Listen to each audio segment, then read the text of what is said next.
powerful and intelligent predators. Yet killer whales are, above all, families.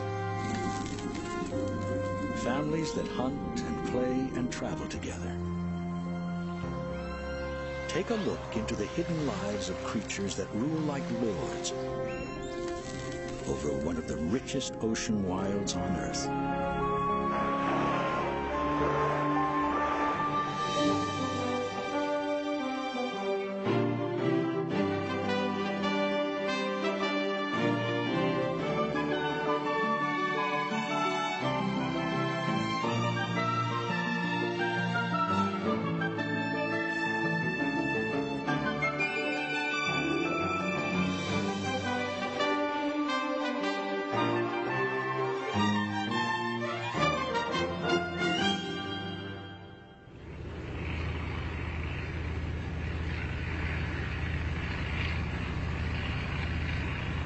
The journey is an attempt to peer with a camera into a hidden kingdom of killer whales in the Pacific Northwest.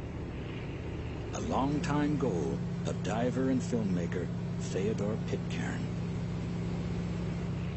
His destination is an area inhabited by about 300 killer whales in the straits between the British Columbia mainland and Vancouver Island.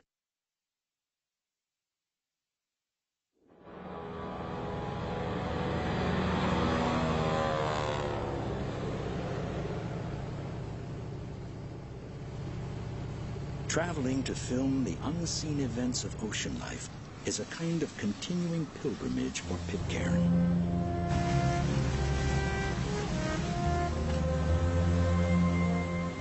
I've come to appreciate that every place in the ocean has its own enchanting qualities. Here we enter a world of cold beauty, of ice, mist, and fog. We've come here not only to film killer whales, but the ocean wilds in which they live.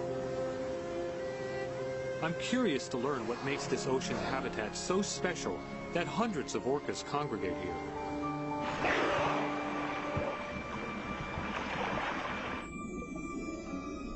To humans, the ocean here is unbearably cold. I must protect myself from its sting by wearing a dry suit that seals out the frigid water. Sometimes I can see only a few feet away through the murk of plankton and other particles. Powerful currents often buffet me about. These cold water winds blow constantly through the kelp forest of the bottom, so that the realm of the killer whale seems like a place invented by animators who can make plants seem like a troupe of dancers.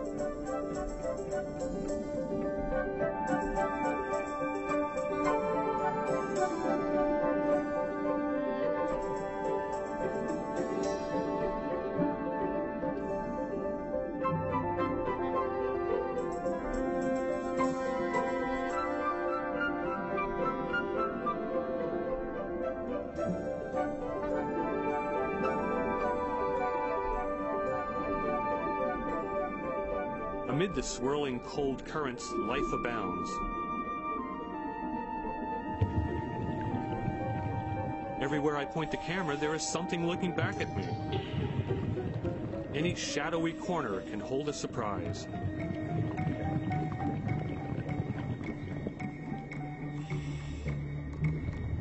Curiosity is not limited to our species.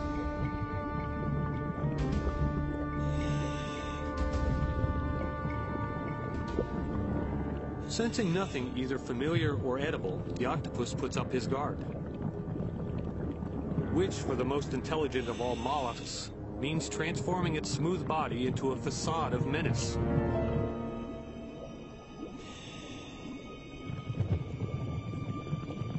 I know from experience it's not likely to attack something as large as me. It's just trying to look as fierce as possible.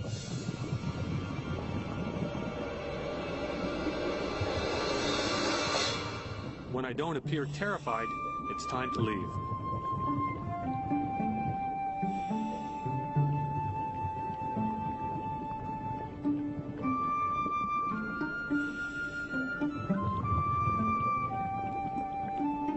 For good measure, he appears to booby-trap my path with a sunflower star.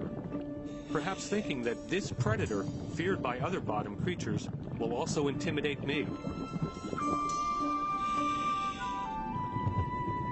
To avoid frightening the octopus, Pitcairn moves off in a different direction, only to come upon another strange creature.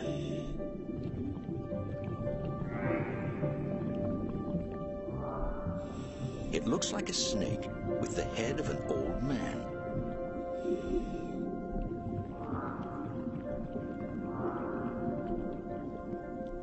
Its name, the wolf eel, suggests ferociousness, and its powerful jaws can crush spiny urchins.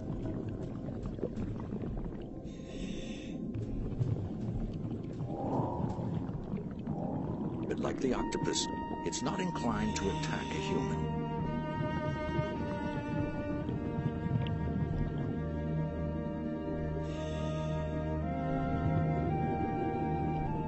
The wolf-eel pair pay Pitcairn little notice, preoccupied more with courtship and their version of nuzzling.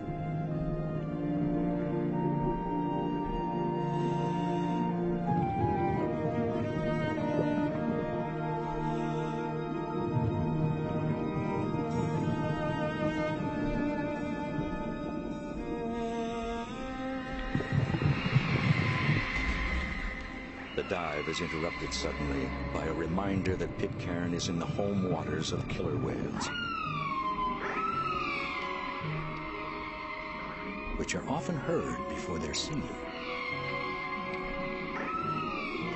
Through the murk of the sea, they've detected my presence, and at first seem curious. But one look and they're satisfied. They return to the middle of the strait and go on about their business. Maybe they just prefer their own company. They're almost always seen in groups and rarely linger near a diver like me, which makes it difficult to observe their daily lives. Maybe this group is moving from one good fishing area to the next. They're so skillful in hunting fish that they seem to have ample time simply to relax and to do very little at all.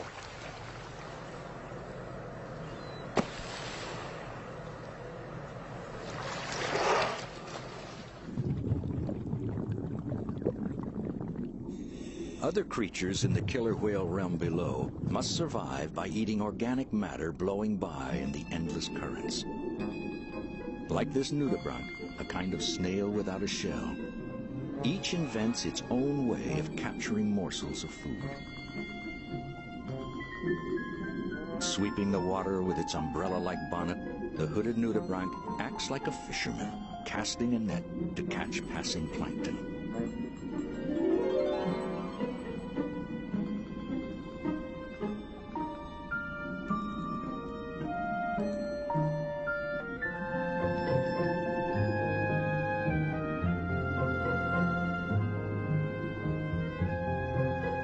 The sea pen simply stands in the current, allowing bits of food to lodge in its plume-like body.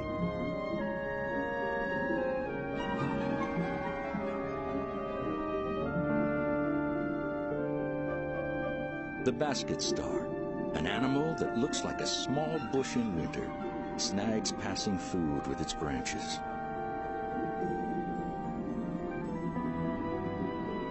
Barnacles scoop through the water with their feathery backed legs and eat whatever they catch.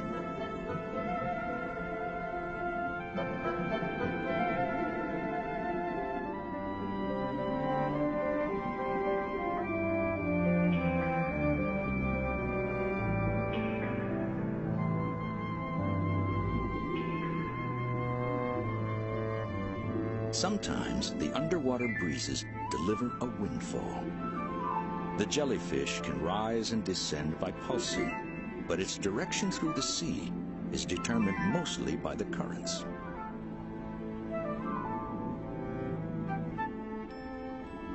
Pretty as a flower, the tentacles of the anemone are not only sticky, but armed with powerful stinging cells. It's a sitting predator awaiting whatever the currents might send in its direction. The jellyfish may have traveled hundreds of miles to get here, but once in the grasp of an enemy, its journey is over.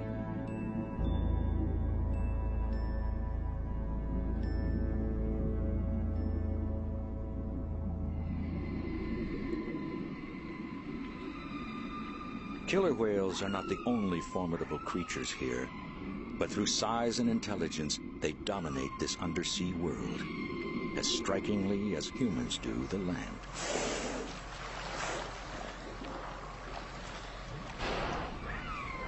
To better understand them, Pitcairn seeks out someone who knows them intimately. Biologist John Ford spends his entire professional life watching and pondering the culture of killer whales, or orcas. He has done so since the early 70s, like an anthropologist studying an ocean tribe. Few know them as well, or have made so many discoveries about their way of life. We left with whales last night around 5:30, way down at the east end of Craycock Island. They very likely carried on, I guess. Day after day, he observes, records, photographs, accumulating over decades a catalog that identifies not only individual whales, but entire family trees.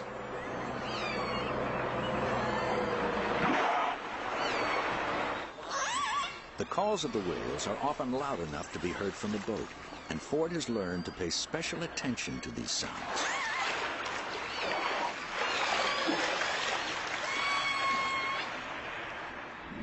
Studying underwater recordings, Ford was among the first to recognize that killer whales communicate in dialects, distinctive to each family group or pod. An individual's family heritage can be determined from the unique calls it makes.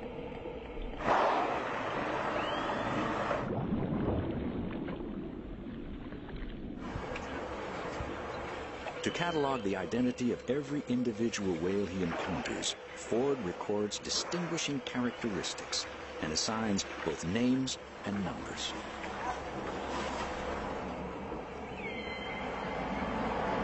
A37 and 46, they're two brothers, just swimming together, just relaxing with a belly full of chum salmon and enjoying themselves and enjoying this boat. You never know how close they want to get.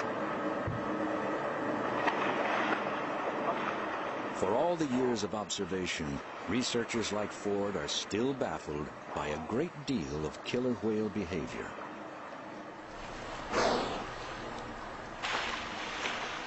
The whale that was flipper slapping and tail slapping and following us along there is A64, schooner, just a juvenile. We're not really sure what whales are doing when they make those kind of behaviors, because it depends on the context, and it's always kind of a curious thing to me when all the rest of the whales in the area are just going about their business, and one individual like that one seems agitated or worked up about something and displays these kind of things over and over again for sometimes hours at a time.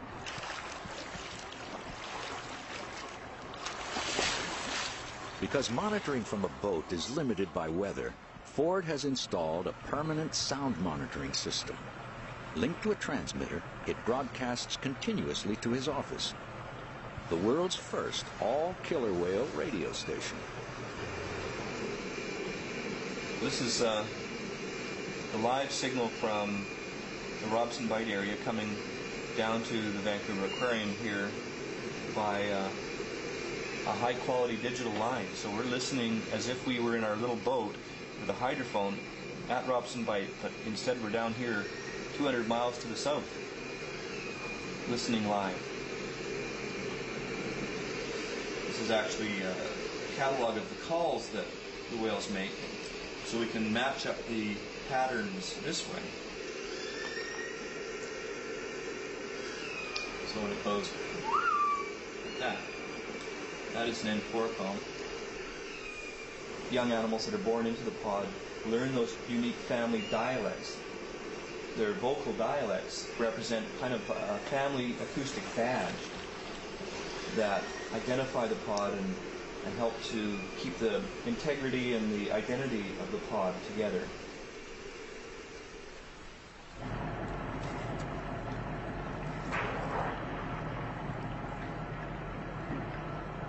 My goal is to film them underwater in their own fluid realm.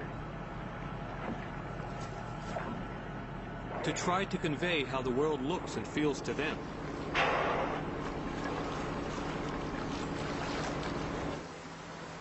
While they don't seem to like swimming close to divers, they often like to be near boats.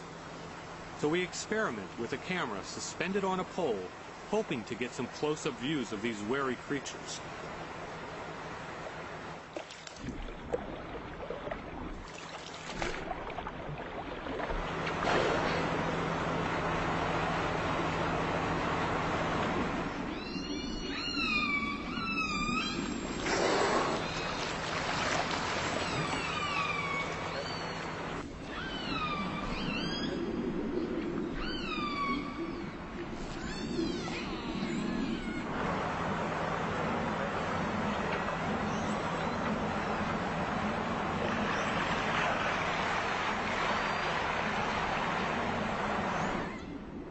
We get a few tantalizing glimpses through the murk, but not everything we hoped for. We'll have to find a location where they're more at ease and devise a way to place our camera in their world without attracting their attention and suspicion.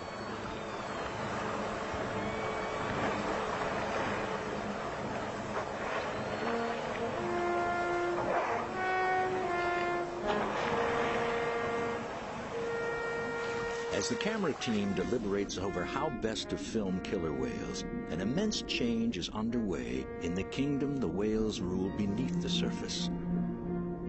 Spring arrives in this world of shadows and ghostly white anemones, marked by the appearance of strange matter adrift in the currents. It's the stuff of life, and it's everywhere. A female sea cucumber prepares to launch a bundle of eggs.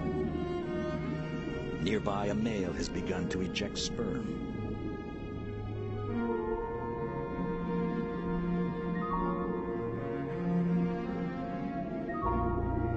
Conception among most bottom dwellers occurs not through intimacy with a mate, but by blindly discharging the elements of new life into the passing currents.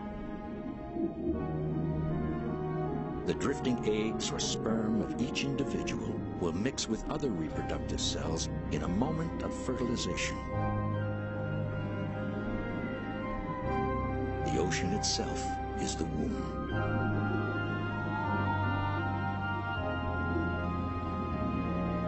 Throughout the coastal seas, creatures of the ocean floor cast the seeds of their next generation into the liquid breezes.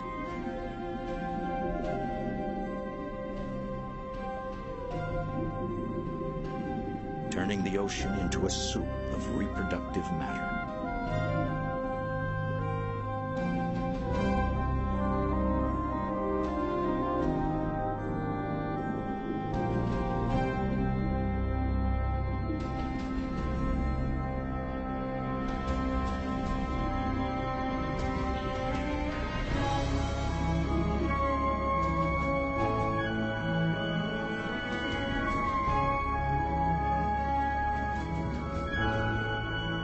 A great percentage of the spawn sent off by creatures like the slime sea star is likely to be intercepted.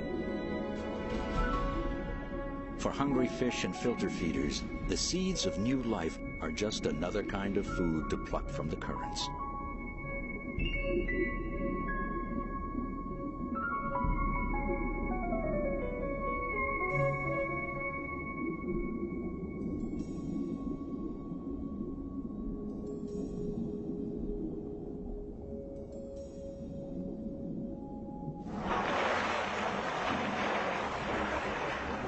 Though killer whales are mostly just observers, their world explodes each March with a rush of predators.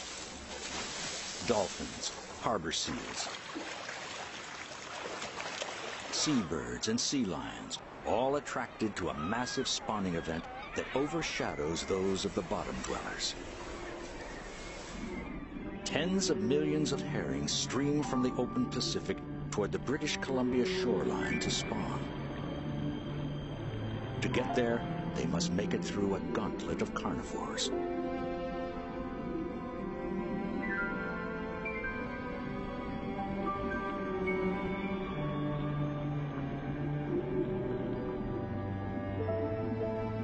Panicked by the appearance of predators, each fish seeks safety in the middle of the school, producing what looks like a giant silver organism, trying desperately to find a safe path to its spawning grounds. I encounter so many things in the sea that could not occur on land. In the dense embrace of water, 1,000 weightless creatures whirl and dart side by side, like an artwork come to life. I drift beneath it mesmerized. The local people call it simply a fishbowl, belying the elegant symmetry and beauty of what I see down here.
The relentless attacks by birds, sea mammals, and larger fish continue, but the herring are unable to turn seaward and flee. Programmed by their genes to spawn, they have no alternative but to push onward to the shallows. The assault from above escalates. In these shallow waters, there's no place to hide. Gulls wait at the surface. Murres and cormorants dive deep enough to strike from the sides and below.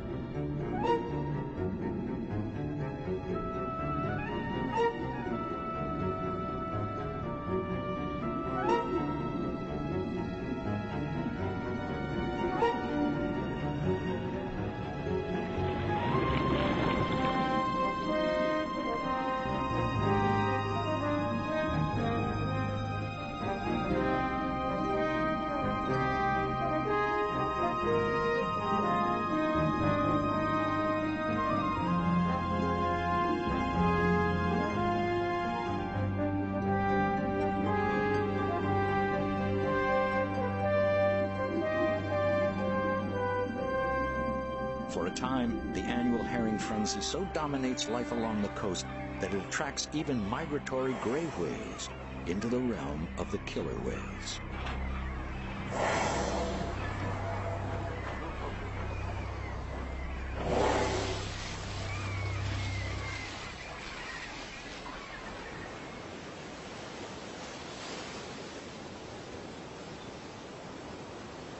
Among the patches of sea foam fringing the shore, another kind of white phenomenon appears, signaling that throngs of male herrings have begun to disperse their sperm into the sea. In places, the shallows turn milk white.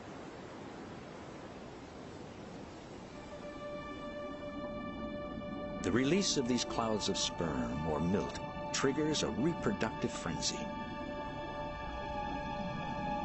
The females try to press their eggs into the milk deposited by the males on the bottom. All the while, the milk drifts upward in such volume that vision becomes difficult.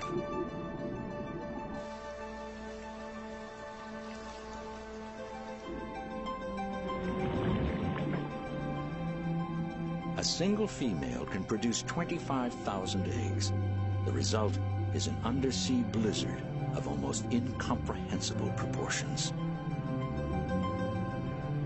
Sticky white herring eggs encrust virtually every surface of the shallows, from eelgrass and rocks to crab shells. Nearly all of the eggs will be lost to predators and the whims of the sea. But if only 1 in every 5,000 produces an adult, the herring population will be sustained. For gulls, the appearance of herring means a season of plenty. Each receding tide uncovers a feast of eggs. There is such a profusion of nourishment that the gray whales come all the way into the shallows to partake.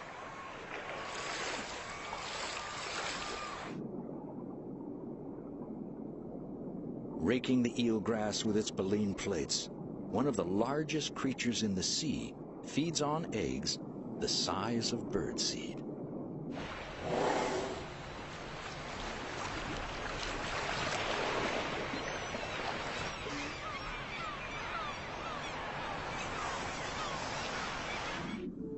Though most of the herring return to deeper waters, some die of wounds or stress. The sunflower star takes care of those left behind.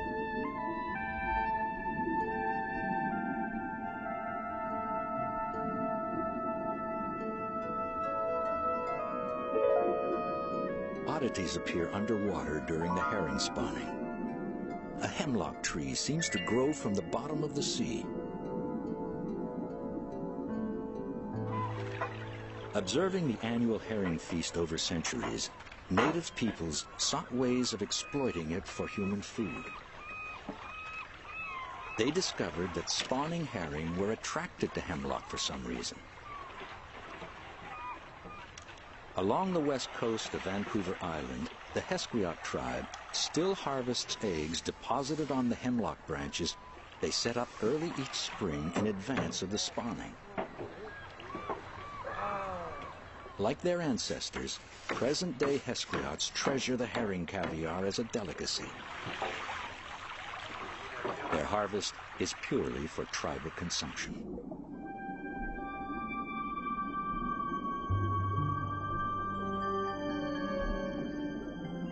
But a taste for herring eggs is not limited to native people here. In another cove, spawning herring pass among kelp fronds strung artificially on lines. The Ahusat and Toquat peoples of Vancouver Island have modified their traditional herring harvests to take advantage of the great demand for herring eggs elsewhere. In Japan, herring roe is a delicacy that commands high prices. The tribes, and some non-native fishermen as well, catch schools of herring using fishing nets, then transfer them into netted enclosures where they spawn on the kelp fronds.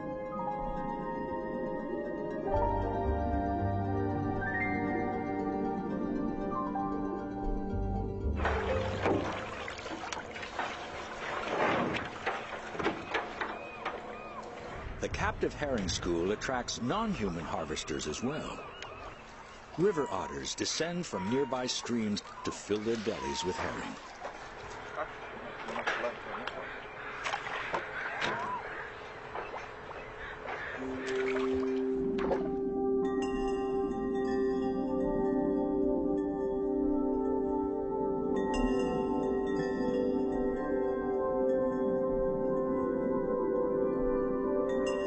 Working under commercial licenses, each year the two native tribes can each collect as much as 40 tons of eggs on kelp.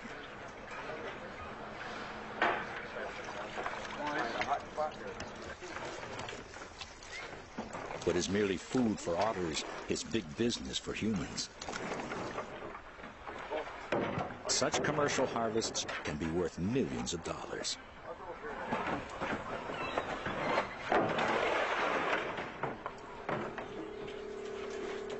Egg-laden kelp fronds are salted, packed, and shipped by air to Japan today.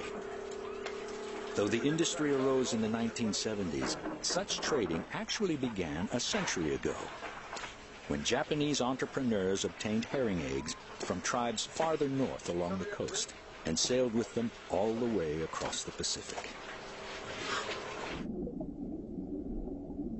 Yet the commercialism is mixed with an ancient respect for the cycles of nature. When the harvest ends, the nets walling the enclosure are opened, permitting the herring to escape, in the hope they will return and spawn again next spring.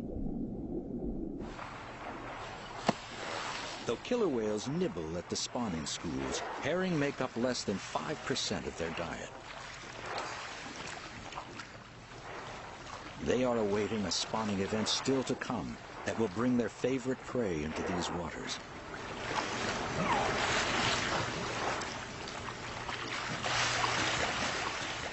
Yet as the killer whales mark time, the greatest exploitation of the herring is about to begin.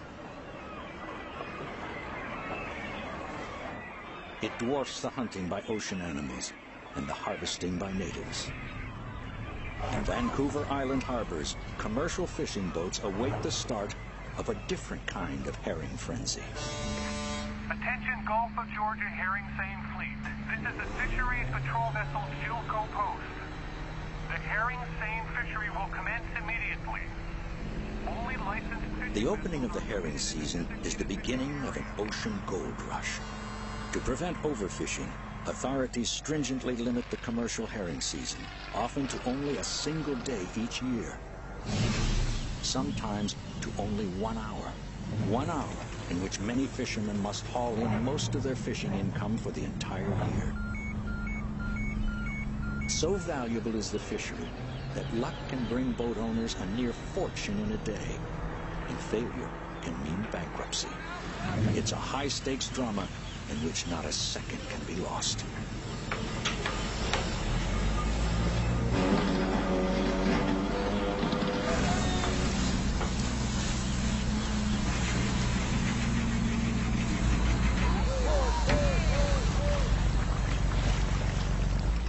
After racing to find a school using sonar, they must quickly encircle it with a seine net. Then draw the net tight, often catching more than herring.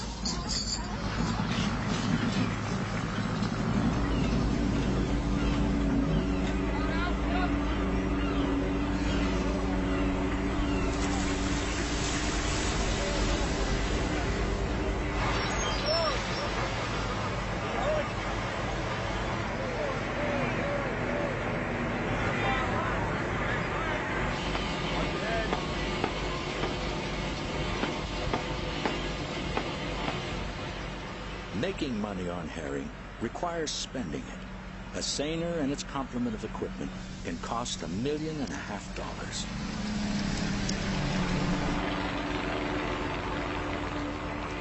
But depending on luck and skill, in their brief window of opportunity, they may pull in anywhere from 20 to 200 tons of herring.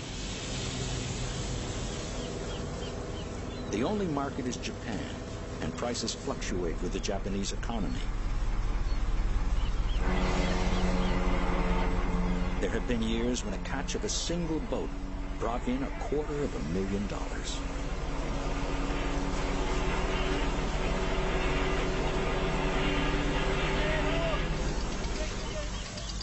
An unintended catch of large mammals can mean damaged nets and panicked animals.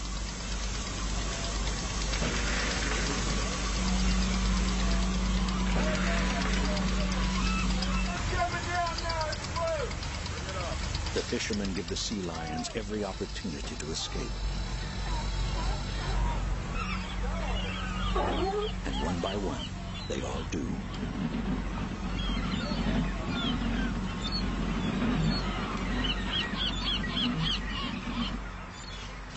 Herring return to the same waters each year to spawn. If too many are caught, those waters will be barren in future years. Already, some areas no longer support a fishery, and there are debates over whether the herring population is being jeopardized by too much fishing.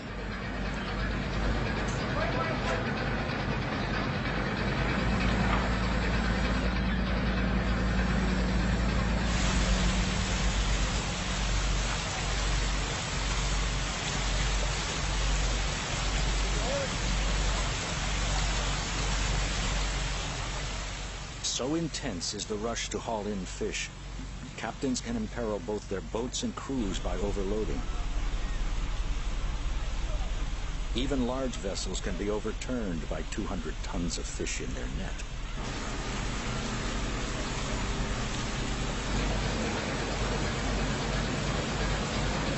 The catch of herring for their eggs is one of the main drivers of British Columbia's fishing economy.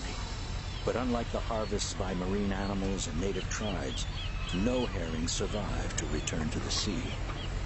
The eggs will be taken from dead females for sale to Japan. The tons of remaining herring carcasses will be sold not as human food, but for the most part as fertilizer.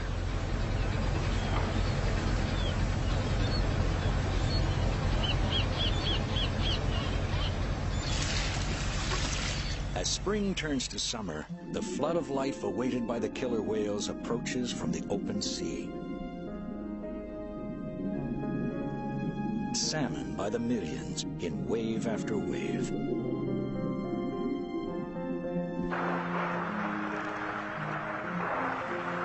The killer whales residing along this coast prefer salmon above all other foods. To catch them, pod members spread out and comb the area. They send out sonar-like high-frequency clicks that echo off objects in the sea, giving them an acoustic means of detecting their prey through murky waters.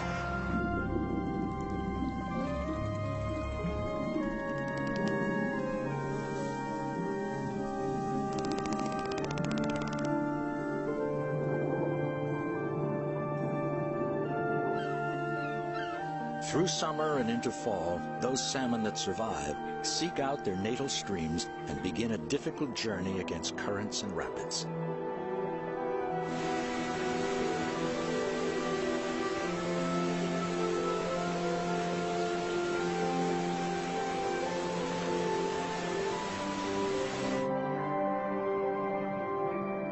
Having survived killer whales, they now meet a terrestrial equivalent. But survival is not their purpose. After spawning, all the salmon will die. Adult grizzlies and their cubs shun the dead fish in search of those still alive. In the meantime, they snack on the salmon eggs littering the bottom.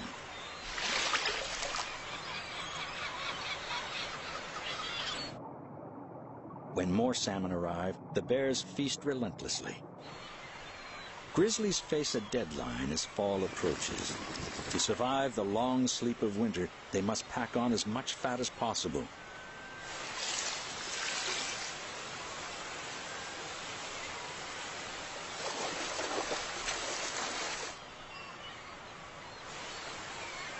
Some gain 300 pounds or more, most of the weight coming from long days of eating salmon.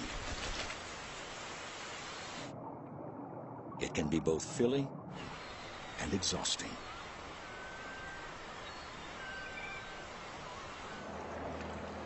For John Ford, salmon season provides an opportunity to learn more about killer whale feeding techniques and preferences.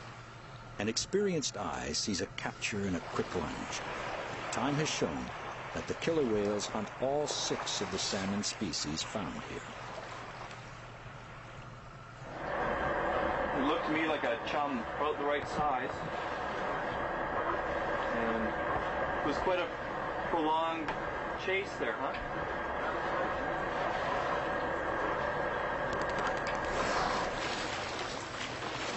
We saw him take a chum salmon, very likely. There's a big run of chum salmon coming through the strait today, and we managed to get a scale sample from that kill. Oh, that's a bit of silver. Yeah. Sometimes you get little bits of protected. And we'll be able to identify what species it is from the unique quality of the scale.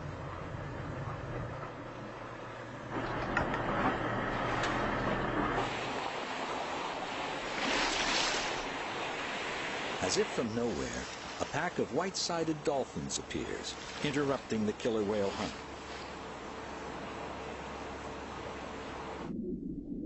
dolphins rocket about, bothering the whales like a gang of rowdy youngsters. It's an odd mingling of two marine mammals, but Ford sees it often. Those dolphins like to pester the whales.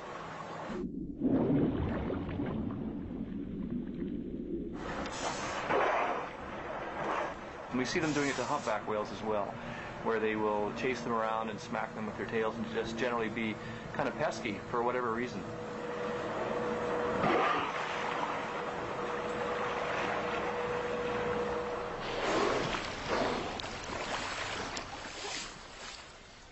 Suddenly and inexplicably, the dolphin pack disappears. Other sea mammals in the vicinity seem to be on alert, as if some kind of menace approaches.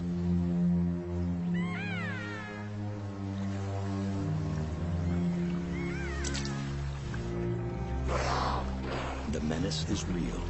A pack of aggressive killer whales passes through, driving harbor seals ashore.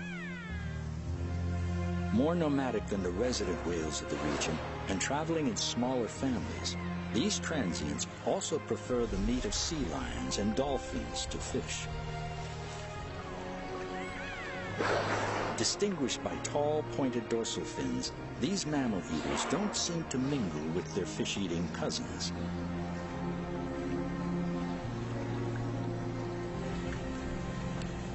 Evidence of the often violent ways of transients can be graphic. Biologist Kathy Heisey examines the body of a dead dolphin found at sea by a boater. Like the pack that interrupted the hunt, it's a white-sided dolphin. I can tell you for certain that it was killed by a killer whale, just judging by the teeth rake marks on its body. And whether it was killed by transient killer whales or resident killer whales, I can't tell you, but my guess is it's transients, because those are the only ones that we've seen fatally attacking animals. And what's surprising to me is that they didn't eat it, because they obviously injured it and perhaps played with it even for a while after they killed it, just judging by the different types of rake marks that are on its body. They're all at different angles and they're all quite deep.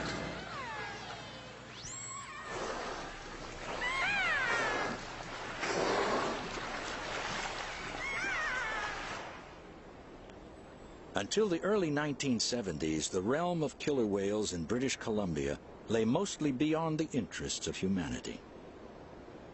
But the curiosity of scientists and filmmakers has since fueled a popular fascination with these intelligent creatures. People come from around the world hoping to catch a glimpse of wild orcas.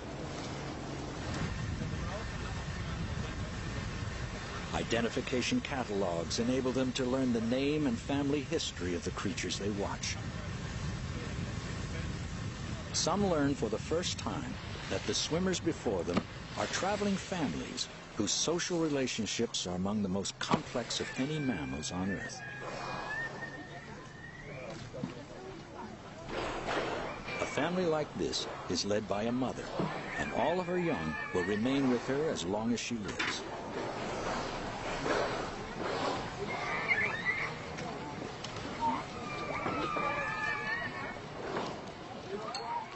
Approaching the boat is not just a juvenile whale, but someone's daughter, sister, granddaughter.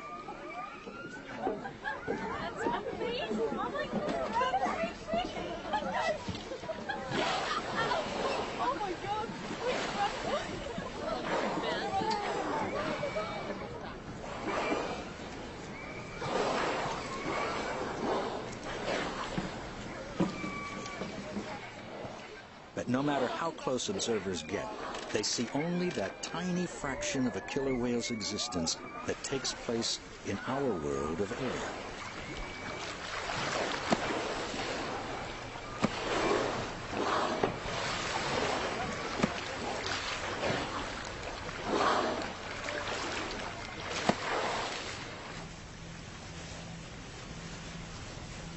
Pitcairn and his friends have devised a plan to peer, at least briefly, into the hidden part of killer whale existence by going where other visitors cannot.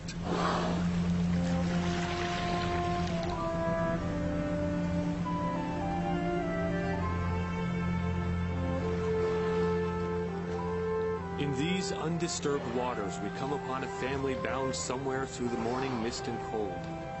For a moment, they don't seem like mighty predators. Just a family on a lonely journey.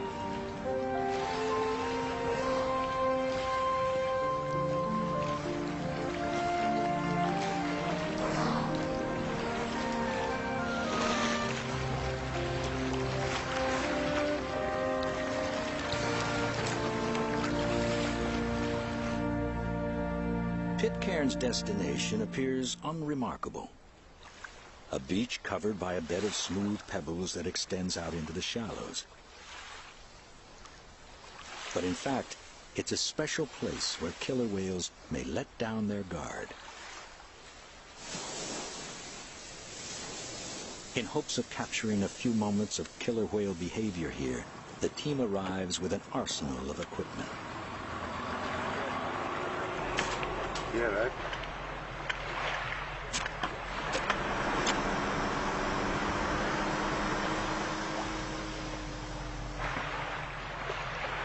Pitcairn and his team have secured special permission to film in this ecological reserve, a whale sanctuary off limits to whale watchers.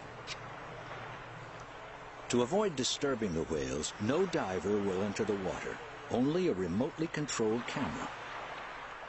The underwater cameraman must learn to practice his craft sitting on dry land before a miniature steering wheel. Mr. Orca. The team will set up camp, then wait to see if any whales show up. As they prepare, killer whale sounds arise just offshore, an auspicious sign. They toss a hydrofoam into the water. Pitcairn's worry is that the effort will turn out to be a waste of time. This is his second attempt. The previous year, the team waited 3 weeks and no whales ever showed up.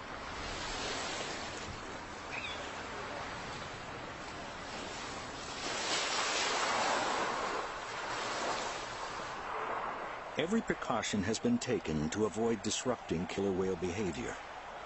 But there is no way to know if the wary animals will shy away, even from an untended camera.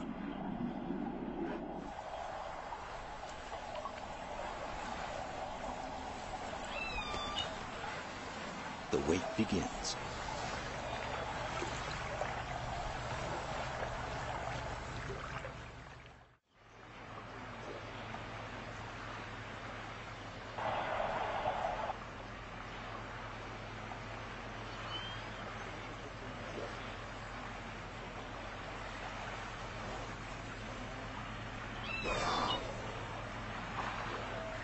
On only the second day, they sight a killer whale family rounding the point, headed toward them.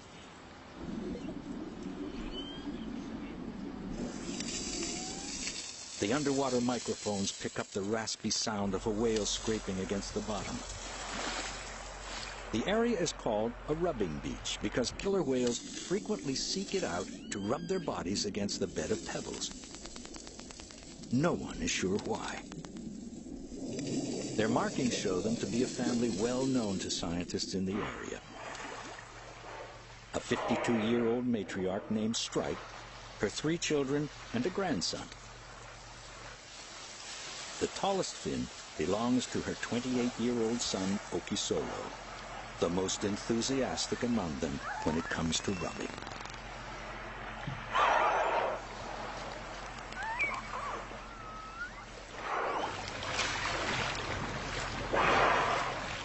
Her 18-year-old daughter, Ripple, has a 2-year-old son of her own, Midsummer, who seems reluctant to rub, but follows his mother when she makes a pass across the bottom.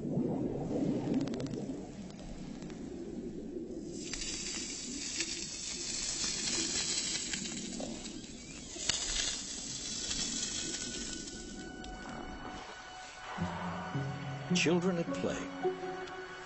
Adults enjoying a relaxing swim. It seems the undersea equivalent of a family day at the beach.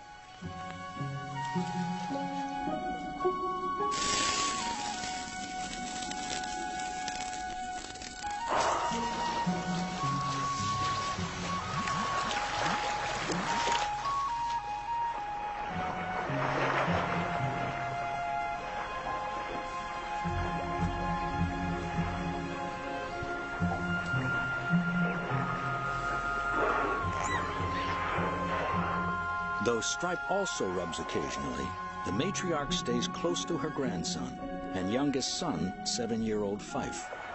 Stripe knows how quickly tragedy can strike. Over the years, she has lost 3 of her young. One captured for a marine park, one struck by a ferry, one to unknown causes.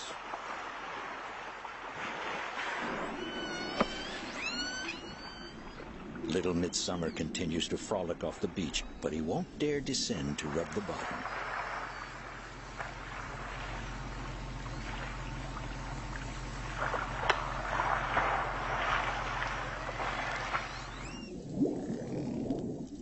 His uncle, on the other hand, can't get enough. An adult male like Okisolo may have fathered young of his own, but they remain with their mothers in other family groups.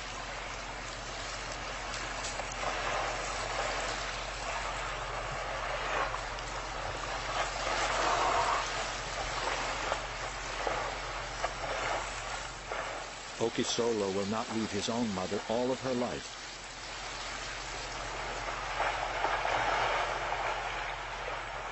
Some males simply disappear when their mother dies.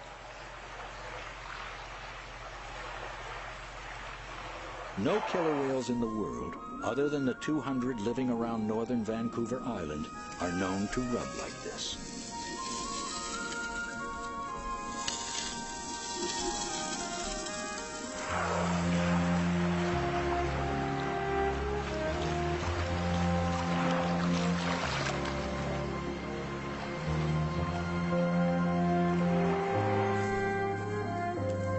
We are as puzzled as other observers. Why do they rub? Some believe it's a way of scraping away parasites. But if so, wouldn't killer whales elsewhere do the same thing? Perhaps we try too hard to find practical explanations for behavior in the wild. Maybe the killer whale families here have simply found a way to have fun, something that just feels good. And across generations, they've passed on this little tradition of pleasure and the whereabouts of these pebble beaches. It's their secret.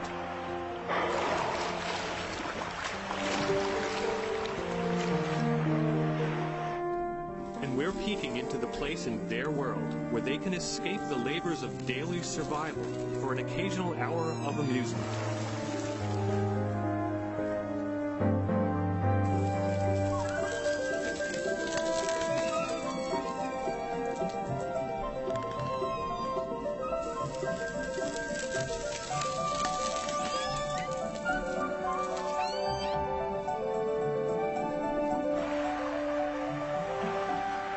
As the others watch from offshore, Okisolo returns for one last rub.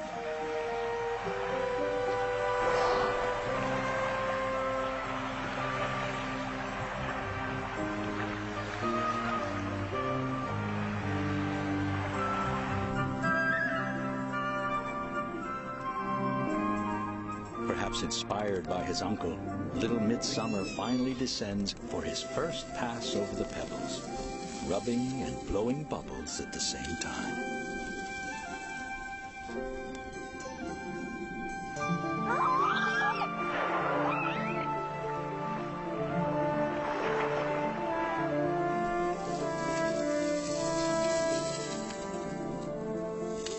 Watching their last pass across the stones, I'm reminded yet again that we can't really comprehend the minds of creatures who dwell in a liquid world, so different from our own. And yet we share with them the concerns of parenthood and the devotion to family, and maybe also a need for sheer fun. At least that's what I would like to believe. It is one thing to observe anonymous animals in the wild, quite another to know them by name, to know their ways of relaxing, to know even their family tragedies. As they leave, they no longer seem to us strangers in an alien realm, but a family heading home from the diversions of a summer afternoon.